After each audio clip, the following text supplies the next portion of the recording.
Hi friends, welcome to Sai Murugan channel.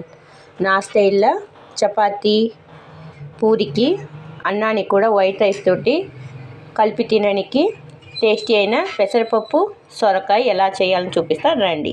ఇప్పుడు కడాయిలో 2 tea spoon oil వేసిన ఆవాలు, మెంతులు, జీలకర్ర పోపు వేగినాక మనం దంచి పెట్టుకున్న వెల్లుల్లిపాయలు, కరివేపాకు, కట్ చేసుకున్న ఆనియన్, పచ్చిమిరపకాయలు ఇవన్నీ వేసి దోరగా వేగేసుకుంటాం. దీంట్లో పచ్చి కొత్తిమీర కూడా వేసుకోవాలి. మొత్తం దోరగా వేగాలి. ఇప్పుడు ఆనియన్ మొత్తం వేగినాయి. ఇప్పుడు దీంట్లో మనం కట్ చేసి పెట్టుకున్న ఒక 4 టమాటా వేసుకుని ఒక హాఫ్ టీ స్పూన్ ఉప్పు వేసుకుంటాము. అప్పుడే టమాటా ఆనియన్ తొందరగా మగ్గిపోతుంది. మనకు టమాటా ఆనియన్ మొత్తం మగ్గినాయి. ఇప్పుడు నేను కట్ చేసి పెట్టుకున్న హాఫ్ సొరకాయ వేసి ఒకసారి మొత్తం తిప్పుకొని ఇప్పుడు దీంట్లో ఒక 2 టీ స్పూను సాంబార్ పొడి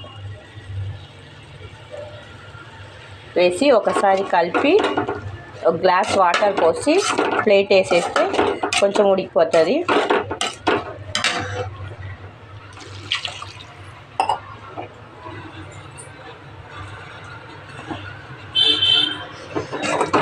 నేను ముందే 1 కప్పు పెసరపప్పు ఉడకపెట్టి పెట్టిన. ఇప్పుడు ఈ సొరకాయ ఉడికిన తర్వాత పెసరపప్పు పోస్తే మనకు సూపర్ అయిన సొరకాయ పెసరపప్పు రెడీ అవుతుంది. ఇప్పుడు ఈ సొరకాయ ఇట్లా రెడీ అయిపోయినాయి. ఇది ఒక ప్లేట్ వేసి మూత పెట్టేసుకుంటాం. మనకు సొరకాయ మొత్తం ఉడికిపోయినాయి. ఇప్పుడు దీంట్లో మనం ఉడకపెట్టిన పెసరపప్పు వేసుకుని దీన్ని కూడా కొంచెం కడిగి కొంచెం వాటర్ పోసుకొని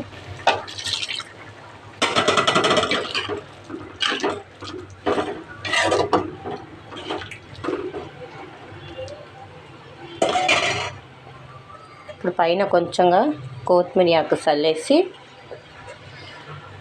కొంచెంగా ఇంగువ అంతే. ఇంకొక 2 మినిట్స్లో మనకు టేస్టీ అయిన పెసరపప్పు సొరకాయ రెడీ అయిపోయింది.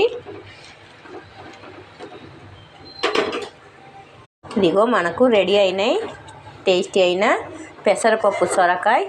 ఇలానే మీరు కూడా ట్రై చేయండి. ఎలా వచ్చిందో కామెంట్ బాక్స్లో కామెంట్ ఇవ్వండి.